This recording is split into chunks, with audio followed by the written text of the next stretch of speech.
happy, poor Mark. We were going to go, I just told him this morning, just text me if you can't find the question box. So now I can turn my phone to flight mode, which will mean that we won't have any weird interruptions. Thank you for looking for it, Mark. I don't know where it was, but now we've found it. Everybody's a happy camper. So today, I reckon we start. It's 9:59 by my computer. Let's get it going. Today's all about questions. Well, not just about questions. It's essentially about, you will remember this. Let me unshare my webcam. Oh, no one can see my screen. There you go. Sharing my webcam, unsharing my webcam. Thank you. By the way, as you put questions in the question box, I won't necessarily deal with them as I'm going through, but I will come back to them. So any questions that you do pose will get answered, and I will give you a section later where it's like, so what are your questions? So just so you know that, because some of you love to talk to me the whole way through, and I'm very happy for that. I see it, I get it.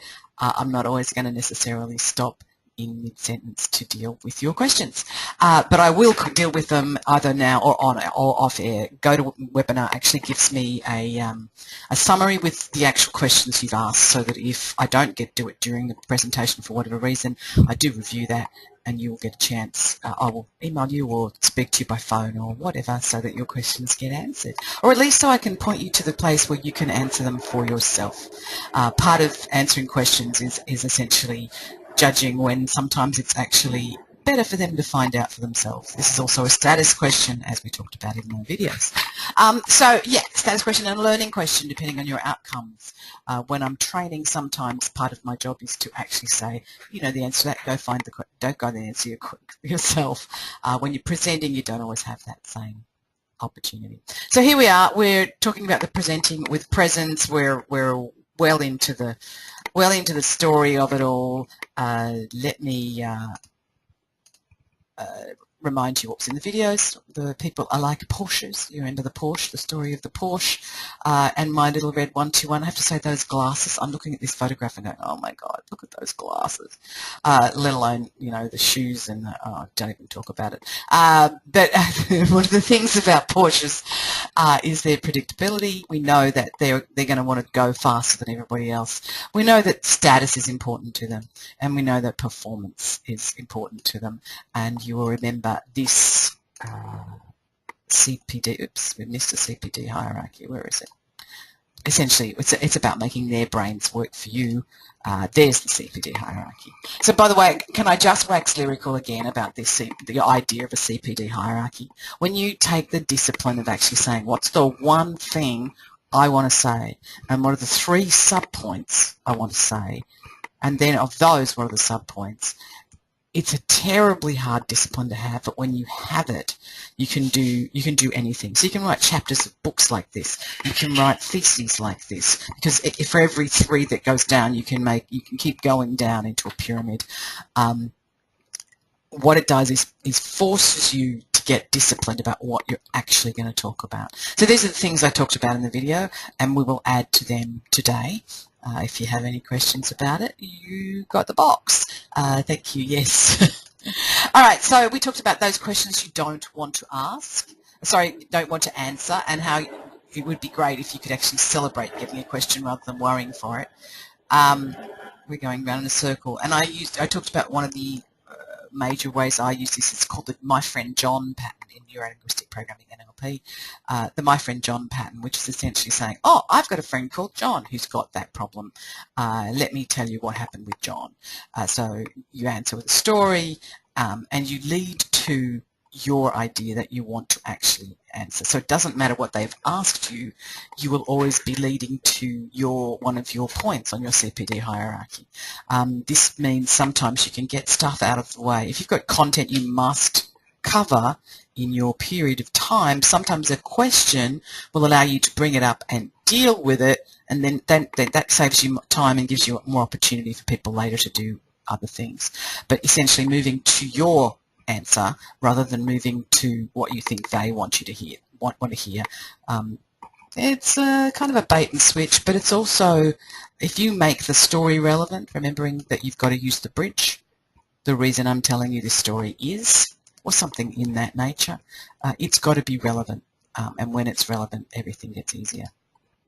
So I want to talk to you today about the formula I use for answering questions. So there is a formula.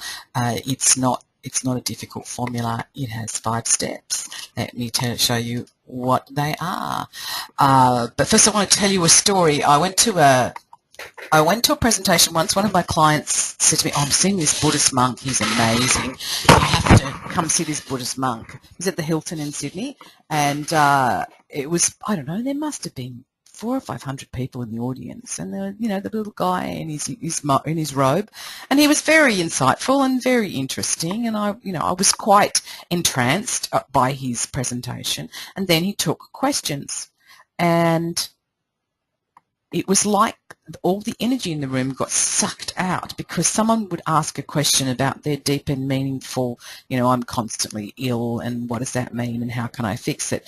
And because of his need to help, what he would do is kind of, his whole focus went from the whole room to this individual. I'm sure she felt special, but what it made the other 399 people in the room feel like was like, "Oh, that's somebody else's problem, I'm not listening." And it taught me an awful lot about when you've got a room that size, you can't specialize. You can't specialize unless you show that the specialty is actually for everybody. So here is the story in terms of the thing. This is what we already do when we present. We already say, "Thanks very much for that question," or "It's a great question," or whatever. But this is the step that this guy missed. That particular monk, whose name I wish I could remember, Singpal somebody, Rinpoche. I don't know. I may be confusing him with the Dalai Lama. I don't know. They're all guys in little yellow roll robes. He didn't make the individual question, "I'm having problems with my health, and what's that got to do with my, how can that help? How can religion help me?" kind of thing. How can Buddhism help me? He didn't go, "Well, this is relevant to everyone because." So this is a chunk up. So in the CPD hierarchy, when you go up, that's chunking up. So if they're asking a detailed question, how can my health, how does this relevant to my health? You need to chunk up from health to, say, the everyday use of Buddhism, or from that to each of us is responsible for who we are. But you need to go, excellent, Suzanne has asked a question about her health. This is a question that's relevant to us all, because the everyday practice of Buddhism, blah, blah, blah, blah, blah. And suddenly everybody else is going, "Yes, that's true. Everyday practice is an issue for me," or "Everyday, that's true for me too." So you chunk it up and make that question relevant to everyone. If they're asking a detailed question, you have to take them up to the principle or to the concept, so that everybody in the room is relevant. This is relevant to all of you because. So that's the step he didn't do. Now, if you're doing this, tell a story. That's the Apple store, by the way, in Paris, I believe. Yes, Paris, the Apple store in Paris. You need to basically then go from, this is relevant to everyone, because the everyday practice of Buddhism is one of the things that's hard for people in the Western world. Whatever. Tell a story. I was working with this particular person, and this thing happened. Now that story, obviously, it has a bridge, which we talked about before. So the reason I'm telling you this story is because when John did la la la, his everyday practice of Buddhism changed significantly. So you tell the story, you make it relevant. You're calibrating the whole time. Does this person look like their question's been answered? Because if their question hasn't been answered, there will be a sense of nervousness about them. There will be an energy to them that says, "Oh, this is not finished." And when you see that it's been answered, and so you may then go, and because, of course, John's story, if it isn't relevant, you keep going round and round until you've actually made it relevant and they've answered.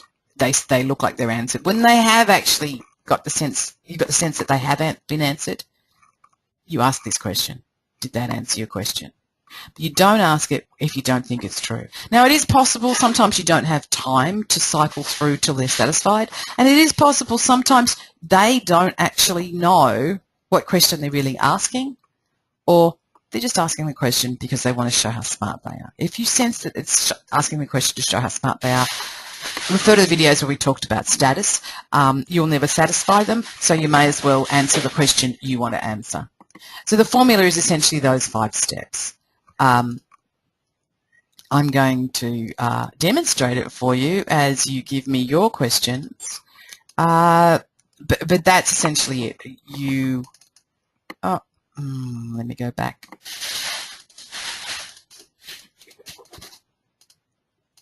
When you get a question, you acknowledge the question, you tell them how smart they are for asking it. You appreciate that because you want to reward questions, by the way.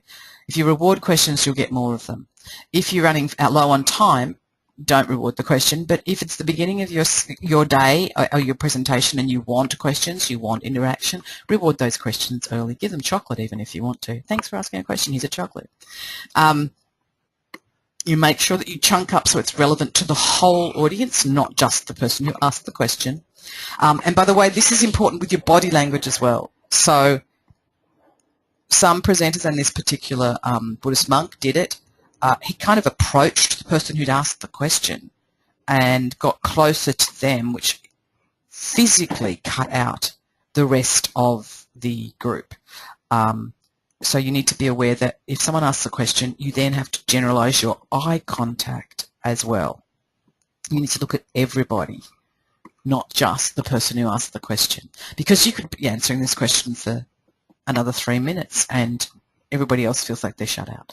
So chunk up to make relevance for each person, but make sure that you chunk up in terms of your eye contact as well, that you're generalizing your eye contact. Tell a story, always tell a story, give an example, talk about some case studies, things that actually happened that you know about. You know more about this topic than anybody else, that's why you're presenting on it. Then you're looking for, does it look like they think this question's been answered? And then you ask, did that answer your question? If they say no, rinse and repeat. That's the formula. So what are your questions? What kinds of questions do you get in the classroom, in the presentation room, in the meeting room that throw you? Or what questions are you hoping you never get asked? I have a list of these, by the way, that I can also refer to if we get stuck. So give me, in your question box, give me some of the questions you hope you don't get asked, or the difficult questions that you've had to deal with in the past. These are not dumb questions necessarily. They're just ones you didn't necessarily, you hoped was not going to actually get asked.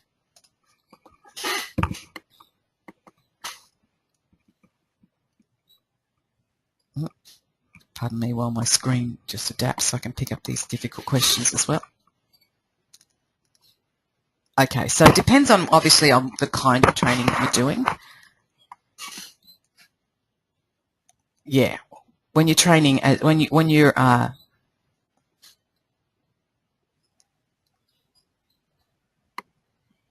actually training as opposed to presenting. Yes, we've got people saying, the why have I been sent to this training is an excellent question. Why wasn't I given notice about this training? Thank you. Everybody else needs this. Why aren't they here? Yep. So these kinds of questions, each one of these questions actually will partly come from a format. From a format, so a why, a what, a how, or a what if. And for each of them, there is actually, oh, here's one. Do you know of anyone interested in heritage or the environment? It's a totally irrelevant question to my presentation on what our strategy should be, but do you know of anyone interested in the past, the history or heritage or the environment? So the irrelevant question, let me just write these down. We've got the irrelevant question, e.g. history. Okay. Tell me specifically how you're going to deal with this problem. So this is a sales question, thank you. Exactly what are you going to do, step by step, because, hey, you can do that in a 3-minute presentation. Let me see what else we've got up here. Yeah. I don't mean to be negative, but blah, blah, blah, blah, blah, blah, blah, blah, blah. And what are you going to do about it? Okay. All right. What else have we got? The long rambling question that wants a complete, how do I do this from A to Z, which is similar to the sales question. But we'll put this here as well, long rambling question. Remembering that that sometimes questions are about sometimes questions are status, as we said in the videos, which is why people are like Porsches, because status, very important. Let's see what else we got.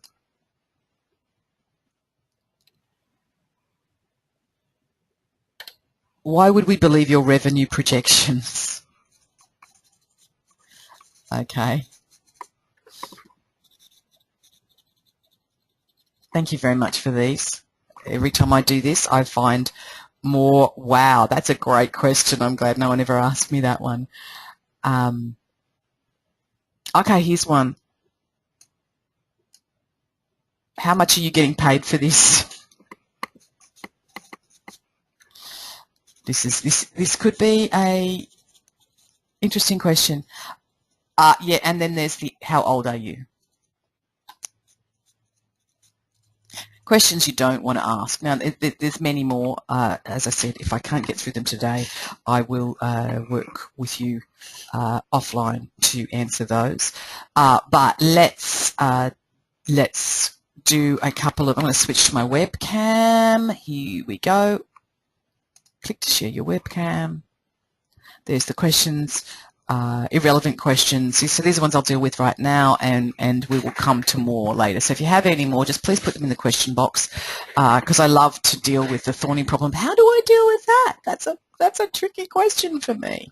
The format remains the same. For every single one of these questions, the first thing you will do is exactly as we said. So thank you very much for that question, or lovely to get that question from you, or so you need a repertoire. Wow, that's a question I was hoping that you would ask me. You must be reading my mind. I was about to get to that. Thank you very much. All these things, it's just in the moment you will have quite a number of ways of answering these questions. But it's wonderful if you can have a repertoire, because it means that you feel like you're improvising less. But let's just I'll just put the procedure here on the pseudo flip chart for you. 1, acknowledge. 2, chunk up and generalize your eye contact.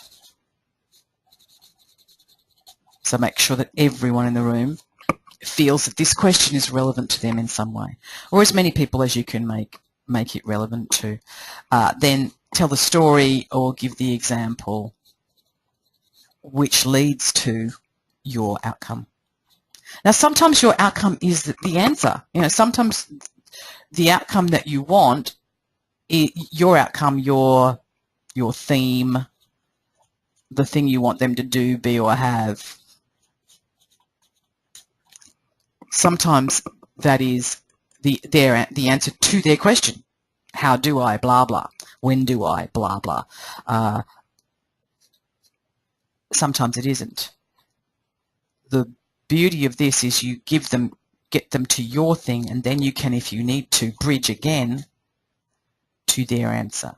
So when you ask me that question, it makes me think of my friend John, his story, your outcome to, and so the reason your outcome is here, your story, your question is this. You'll have sometimes you will have a model that goes with it. Sometimes you'll have it's often 4 quadrants, see that? Or a Y, a 3 quadrant, 3, you know what I mean, 3 pieces model, or a graph, or some actual stats from the work that you're doing, or a case study with a yes and I will send you more information, or there's a video, or whatever. essentially you are in control.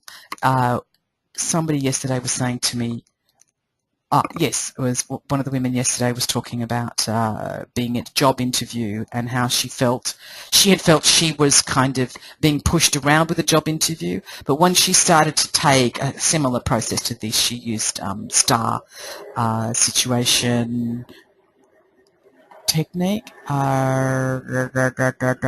Somebody will know. It's a job interview format, but essentially instead of letting their question run her, she started to take control of the content, and what that meant was she was back in the driver's seat. So telling the story, you're always calibrating to see if they are, I'm using this word calibrating, it's essentially just, calibrating means measuring. It's checking in with the audience, putting your focus on the audience, checking in with them until such time as you see their question's been answered, or you sense that their question's been answered. If it's not answered, go round and round and round till it does, and then finally you go, did that answer your question? That's the 5.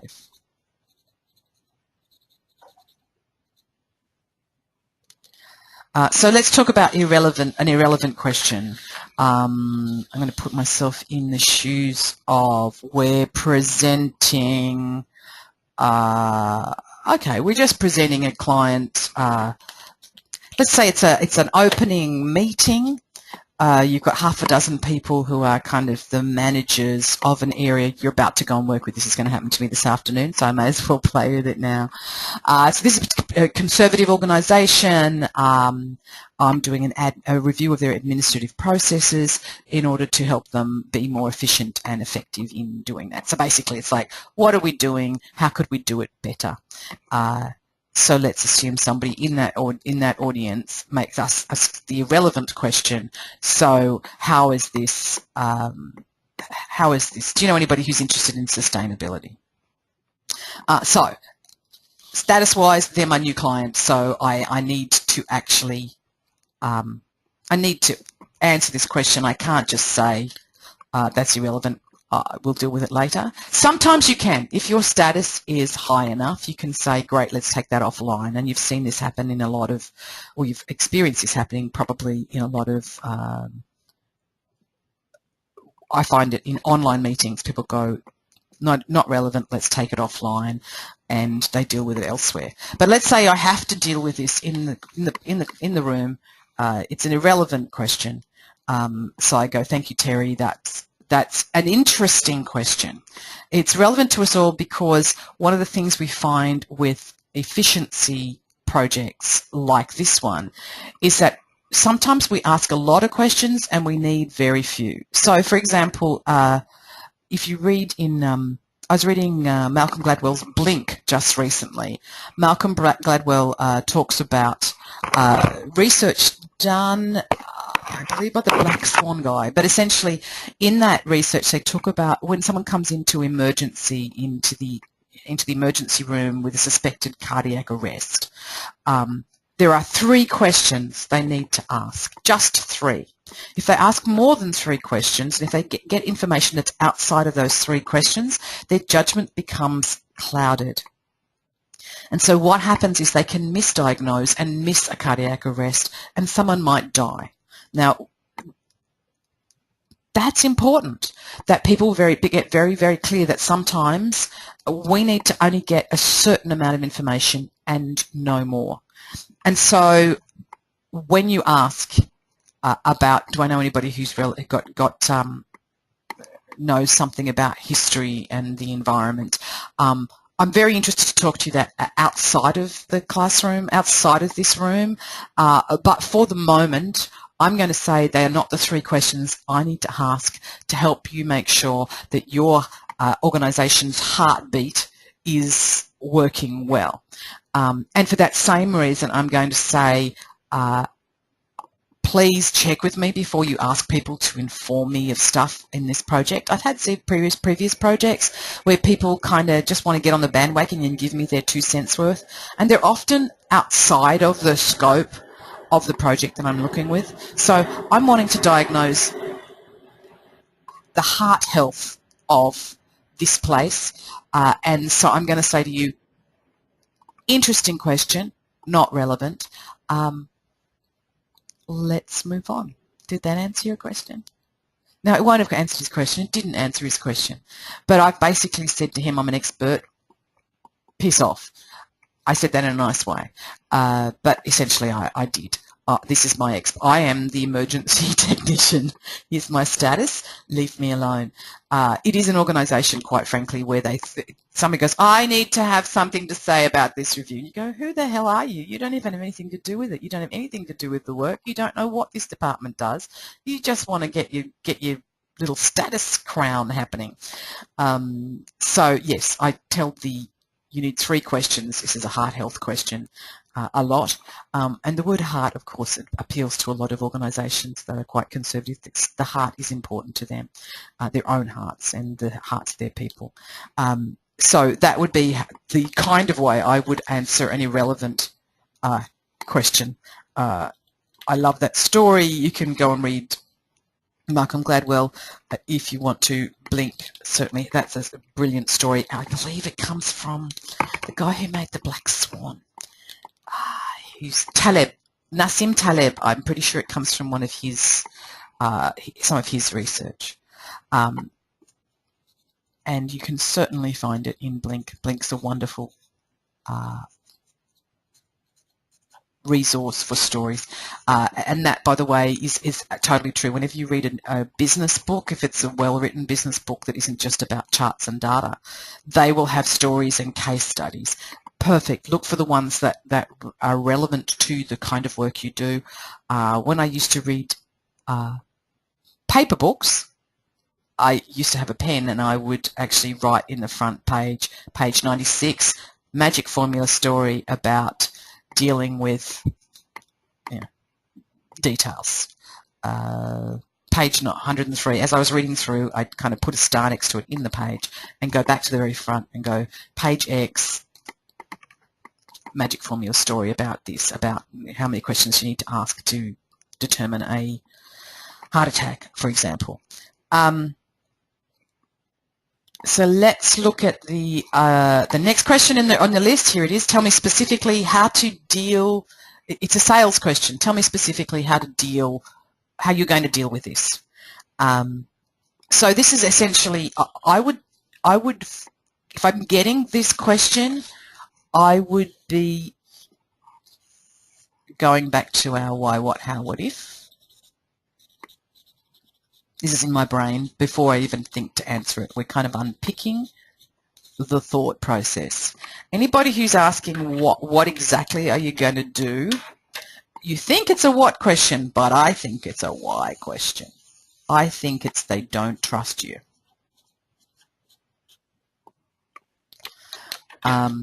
So if they don't trust you, the kinds of stories you need to talk about are basically track record stories.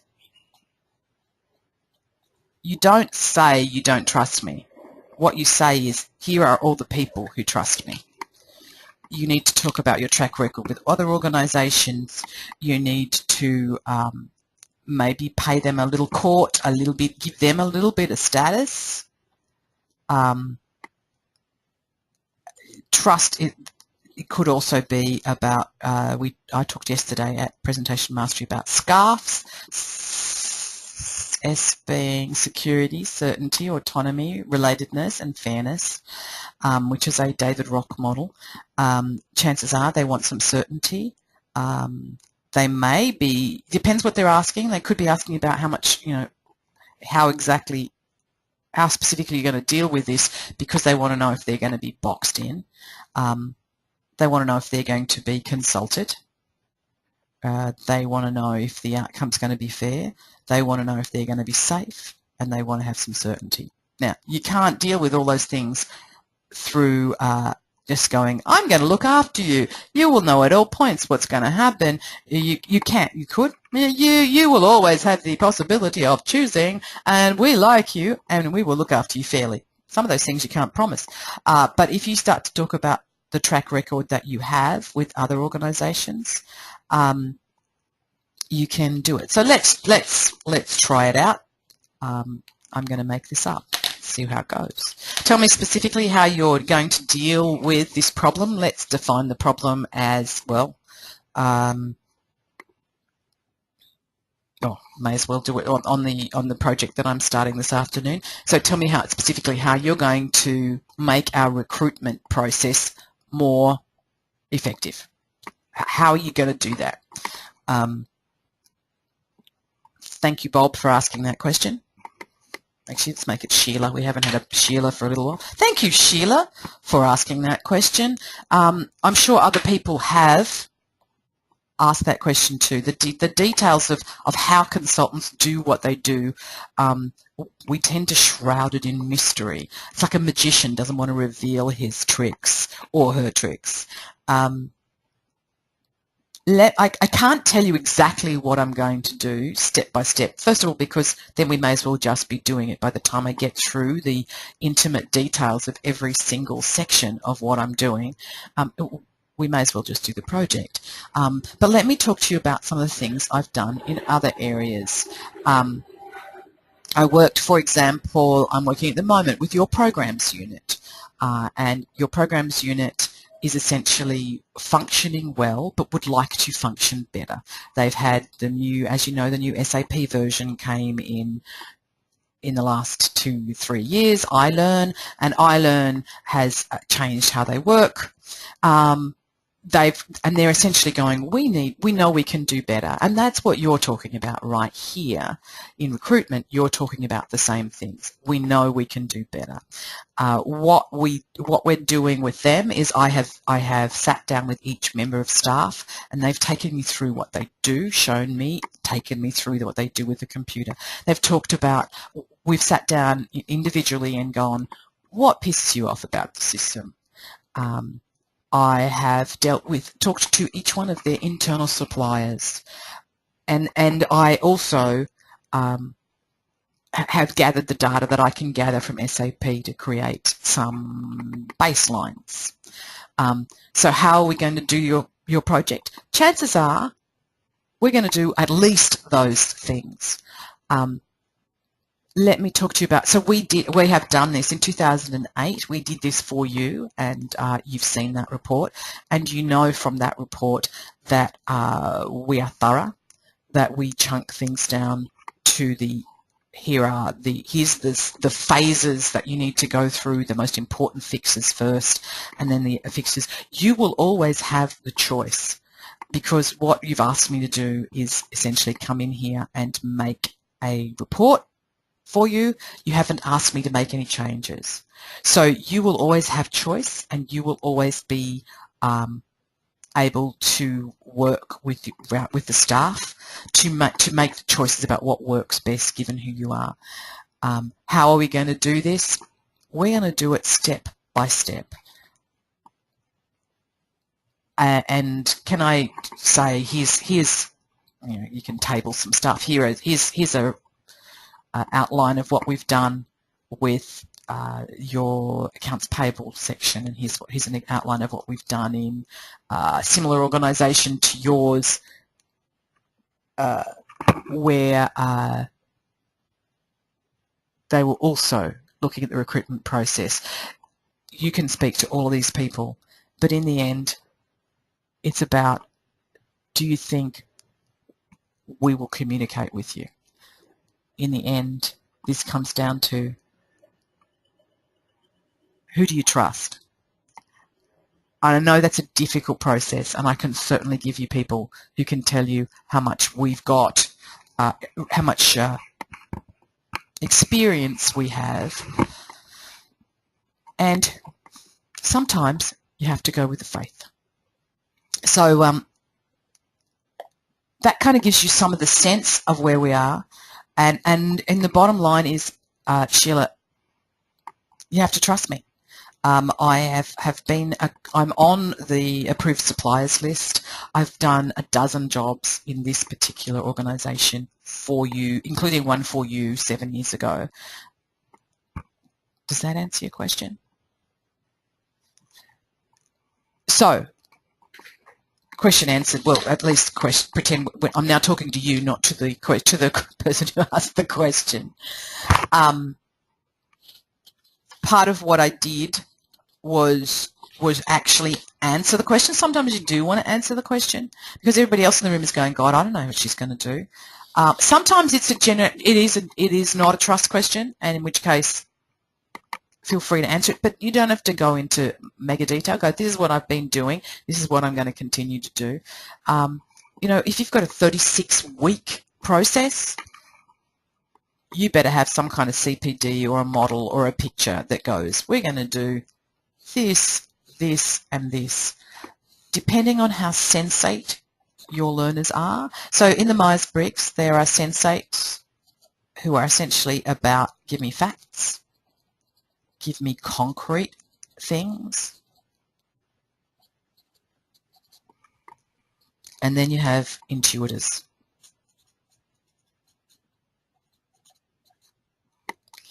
They're fine with concepts and ideas. They're fine with big picture.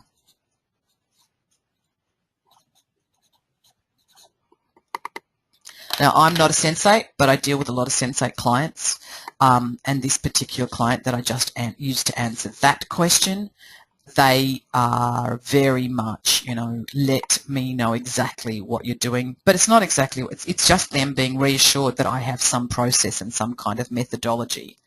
But they don't know how to ask the question, what's your methodology? And I don't use words like methodology with them.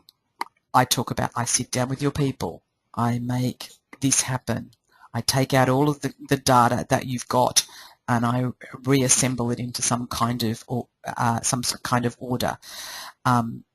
Essentially what I do with them is go, you need some facts, let me give you some facts. They don't have to be relevant facts, they just have to be facts that go, hey, she knows what she's talking about. Because I believe they're asking that question, can I trust you? So my question sounds like a how-to question. But, you know, how do I really do it? You know what? I walk in and I get a feeling. Within 3 or 4 days, I know the answer to the question. I've just got to find all the data that proves that my answer is the correct answer. I had a friend who was doing, who was a marketer working in pharmacies, and he'd specialised in pharmacies for such a long time that he could walk into a pharmacy and go from the front to the back, write down 10 things that they needed to do to improve their marketing, and he knew, and they'd proven over the years, that that was enough. But the pharmacist was paying thousands of dollars for Pete to come in and do this, and the pharmacist wasn't happy that he was paying thousands of dollars, or she was paying thousands of dollars for 3 to 5 minutes of Pete's time. And Pete was, by the way, not a great people person. He was a brilliant man, excellent diagnostician, but Pete didn't do people very well, which is why he could diagnose in a minute and a half, 3 minutes. So what he did to solve that problem, because essentially people wanted to have some kind of convincer that that the work was worthwhile, even though the data would show that Pete was right, they didn't feel comfortable with it because of this, you know, I need to have, there's a sense of, you know, it must take hours to solve this problem I've been dealing with for 20 years.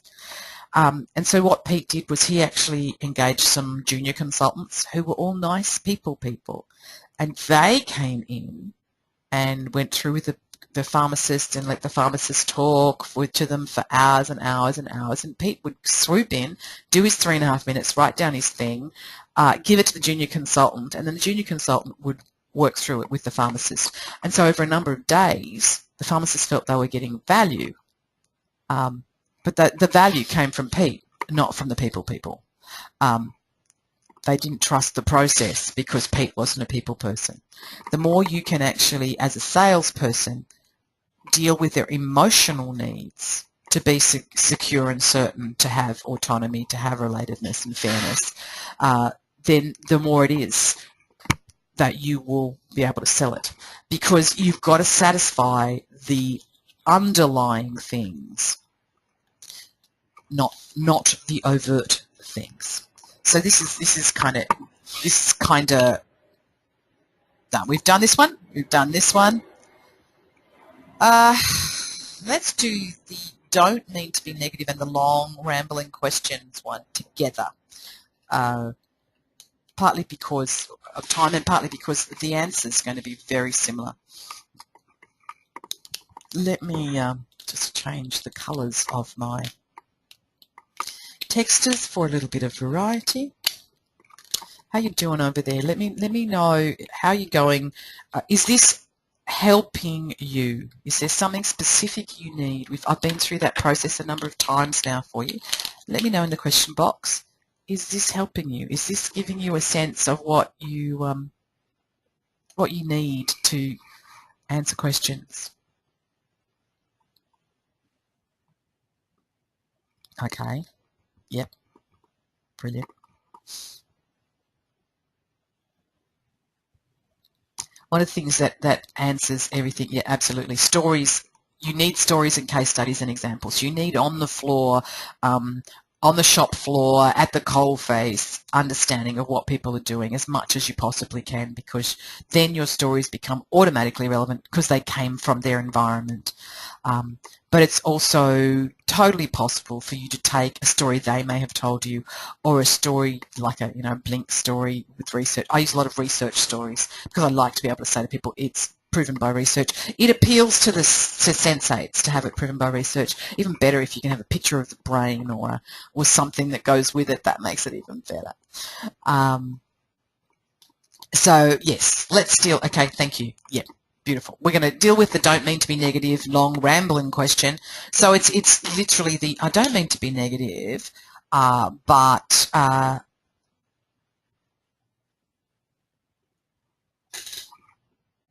don't mean to be, actually these are two different questions. We won't deal with them together. This was I don't mean to be negative, but can you start again? I think is the question. Let me just go back in the question box and find that question for you.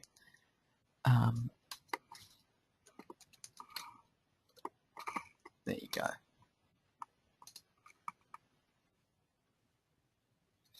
Don't need to be negative. Long, lengthy rave about how it doesn't work, followed by what are you going to do about it? Excellent. All right, let's do the don't mean to be negative. What are you going to do about it? Let's choose a scenario. Don't mean to be negative. Well, let's put it in a sales context as well, because that often happens. And let's assume here's the question. I don't mean to be negative, but we had some consultants in here a little while ago, and they just went bloody crazy. They changed everything.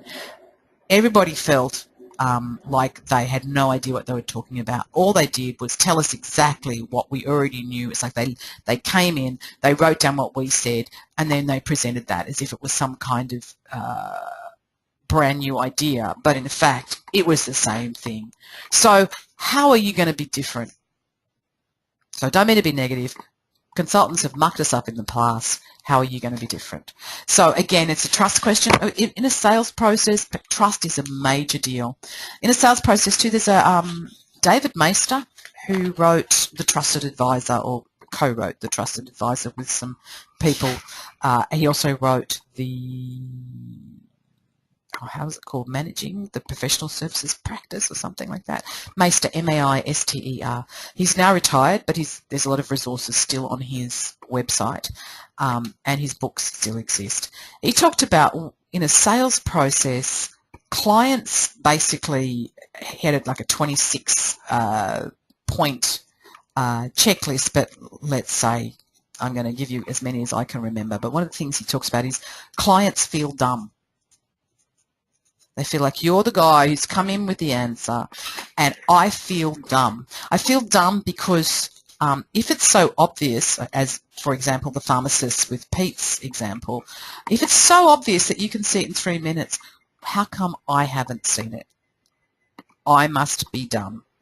I must be dumb because I've been trying to work on this for a long time. Sometimes they haven't, but often they have been. If they've called you in, I've been trying to work on this for a long time, and I haven't found the answer. which means that I'm dumb and incompetent.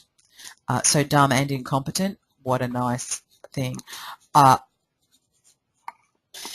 He also talked about, as I've mentioned many times, the client's loss of status, because in you come with your fine blue suits and your crisp white shirts and your leather briefcases and your iPads, and you're kind of like the wizards popping in from another universe to just kind of fix everything. And I don't think it's true, or I do think it's true, but I don't want to admit it's true.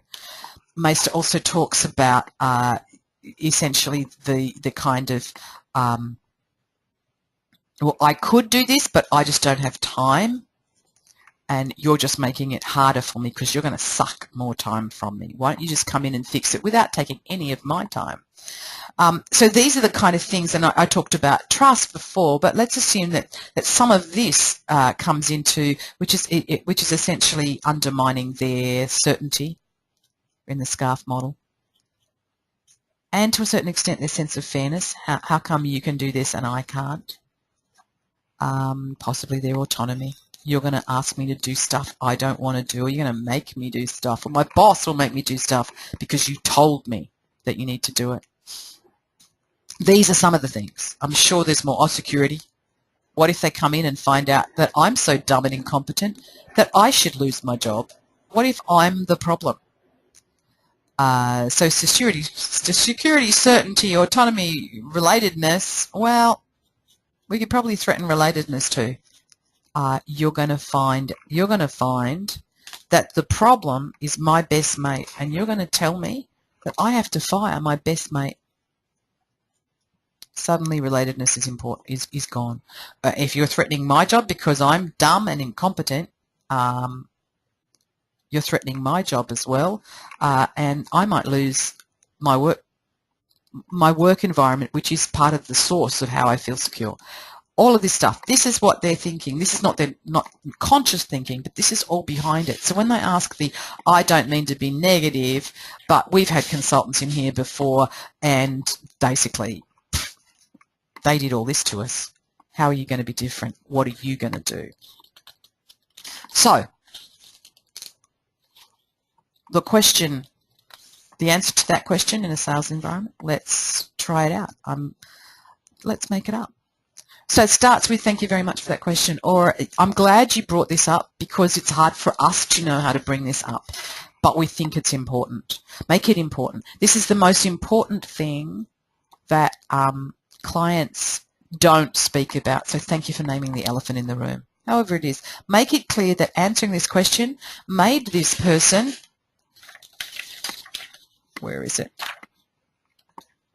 By even asking this question, you have now become clever and competent. You can even, if you like, put into that one acknowledgement, you can actually put in a little bit of status by going, by saying, and we often find it's the people who are most secure and the most senior in how they see the organisation, even if it's not their job role, that bring up this elephant in the room. So thank you for that. So you are now smart, competent, and senior in status already. Before you've even answered the question or started to answer the question, just by acknowledging it, you've put them into a better position. Because if they are feeling threatened, if they don't trust you, if they feel dumb, incompetent, low in status, and have no time, then great. You could probably put another whammy in there if you wanted to, along the lines of, let's keep it brief because I know what you do is important, and none of us have time. We want to get on and make this happen. So then, chunk up and generalize. I'm sure the rest of you in the room, all you other senior, smart, clever people, are probably thinking, thank God Bob asked this question, because we've all been there. I remember a friend of mine told me, so I'm starting the story, a friend of mine told me about some consultants who came into a telecoms communications area, call centre, and this particular consultant was crazy about NLP, neuro-linguistic programming, and he decided that everybody had to process visually because that was faster. So what they did was put all the screens in the call center, not at eye level, but above the eye level, so people would look up because that's where you processed visually. Now, in theory, this is a truth, but in practice, it was incredibly bad OH&S. It made everybody in the call center get cricks in their neck. It didn't change anything, and it was just people gone crazy. So I agree with you. There are some idiots out there, and I will be the first to say you shouldn't work with them. But let me talk to you about some of the things that we've done. So yes, we have a background in NLP. That is only one of the things that we look at. Yes, so then tell another story. Tell a story where it's a good story. Depending on how they react to the cautionary tale, yes, I've been there. I know some clients who've been well shafted by consultants. You might want to tell 2 or 3 quick vignettes about that. So I could tell a story, for example, about oh yes, now I'm just thinking, where have I found this? It's gone. In the moment, you've always got the adrenaline and you've always got your brain working at triple speed. But essentially, talk about some other failures. Yes, we walked into a client where this had happened and they had done this ridiculous thing. It had gotten out of control. And the smart, clever, competent, high-status people were calling it out. And fortunately, well, there you go, I've got one now, I remember. One of my clients just recently had some consultants who were installing across a major New South Wales public sector organisation thumbprint, like Bundy clocks, yes, Bundy clocks, but using thumbprints. All the machines for doing that were installed, but 2 years later, it had not been implemented. A new chief executive came in, went, what the hell is happening, did a quick review and went, that's it, consultants, you are out of here. 2 years, full-time, 6 of them from one of those major big accounting firms, you know, the type, where they tell you that the customer, they wheel in the big guns to sell you, and then they bring out the junior burgers to actually do the work, and the junior burgers don't know what's going on and have never done this kind of work before, but they're smart and they make you feel dumb. Those consultants were out in their ear, and within a week they had hired some contractors with some experience with actually doing it, who had a few grey hairs, by the way. It wasn't my job, but I saw them do this. And within 6 months they had implemented what the other guys had failed to do over more than 2 years. So yes, there are consultants out there, and let's give them the benefit of the doubt. They were doing their best. Maybe there were organisational issues that stopped it from happening. Maybe they were just charlatans. Can't tell. What we do know is we have a number of checks in place. So in my projects with you, I will sit with you every week, and you and I will together, see, I'm working on this now, you and I will together nut out what I'm seeing, and you're going to explain it to me so I can understand it. You can then tell me about what you've already done to make this happen, because what we know is sometimes you've got the answer. Like you have the answer to this question. That's my underlying thing. You've got the answer to what has to happen with your organisation. We want to make sure that we allow you to make the changes you need to make. Give you the choice about when and how everything happens. And we will help you by getting out of your way, gathering the data you need. Because in the end, you make this choice. You know what you need. You know what you need. Sometimes you just need someone to help you get that happening. That's what we're going to do. So how are we going to be different? We're going to be different because we care about the job, but we also care about making sure that smart, competent people who know what's going on can actually get what they need. Now that's a long answer, and you'll probably refine that in the moment, but essentially part of what we did there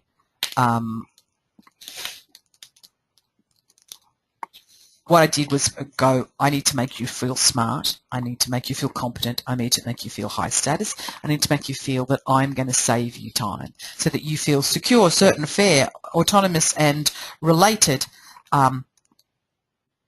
If they're asking negative questions, it's okay to do some cautionary tales, just don't do cautionary tales about your own.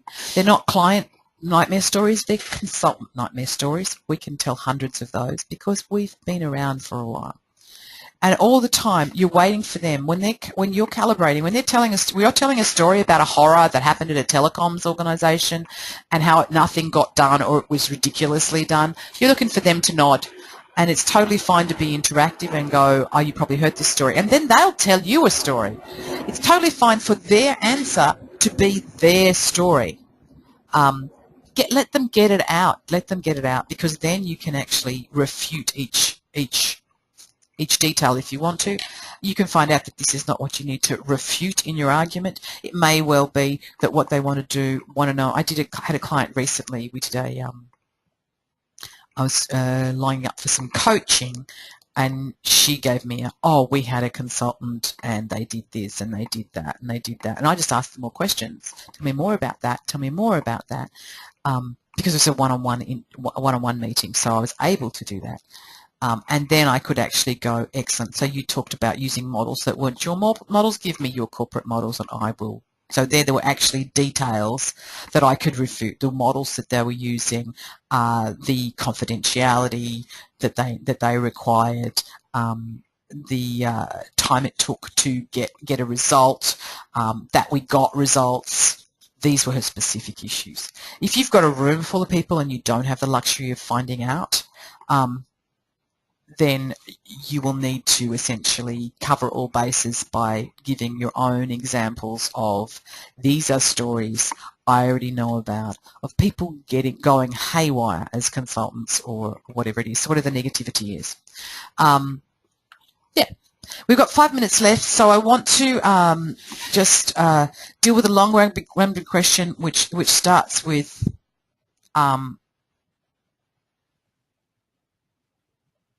the long rambling question. I'm not even sure what that means, but what I want to deal with is the long rambling question and then go, but I don't really know what, can you start at the beginning? So the long rambling question comes from, it can be this kind of thing, whether it's a sales meeting or a presentation. People can go, I actually don't know what I want to ask, but I'm feeling dumb, so I'm going to assert my smartness by telling you.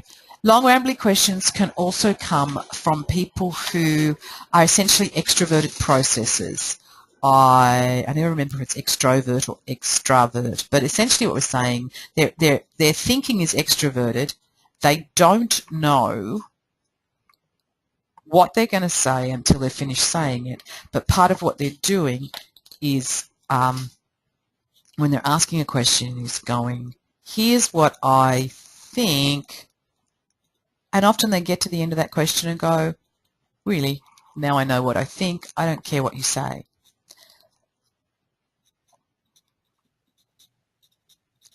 If the long rambly question is an extroverted thinking question, and you will find this because the same people will do it. I was in a classroom once with an extroverted thinker who was a personal trainer, and it drove me insane. I was sitting in the same row as him, and he would just repeat everything that had just been said in front of him, and people would just, and then the trainer would go, yes, that's it. It worked, but it could be frustrating for other people. So when an extroverted thinker asks that long rambling question, for their process, they don't need anything because now they know what they think. But for the rest of the room, go straight back into the, thank you for asking that question. What Erin's really talking about here is, and then tell a story you want. This is where you put in something you want to talk about that's on your CPD that you may not have gotten to yet, or this is where you tell a story to go again back to that big concept, to that big theme. So it's your opportunity to say what you want to say. community is important. Life is too short to worry, whatever it is. But whenever an extroverted thinker asks a question for the rest of the audience, you need to turn that into something that's just fun and exciting. You can, by the way, you can tell a story. The other option is in this tell a story bit. Doesn't have to be a story. That can be where you turn it back on the audience and go, let's find out what you think. What do you think the answer to that question? The question Erin has posed is, wow, how many different ways can I use this information? We all need to do that. Please, turn to your neighbour or take a moment by yourself or stop and let's find out what you can do. And then you process those answers. Yes, yes, yes, yes. Put them on a flip chart. Put them on a whiteboard. Do whatever you can do to essentially make it feel like this person hasn't just wasted everybody's time. If you care about them. If you care about their status in the room, if there's someone you want to deal with. If there's someone you don't want to actually deal with, you can go, great. Sounds like you answered your own question. What's the next one? And then the other reason that people can ask long, rambling questions that often end with, can you start again? So it's that blah, blah, blah, blah, blah, blah, blah, blah, blah, blah. Can you start again? Can you explain the whole thing? I think I fell asleep. I don't know what's going on. This is a Y frame. But can you start again basically means, I don't know, I didn't listen because I didn't have any idea how I'm going to use this. Rookie mistake, start again. Clever presenter's choice. Tell a story about your friend John.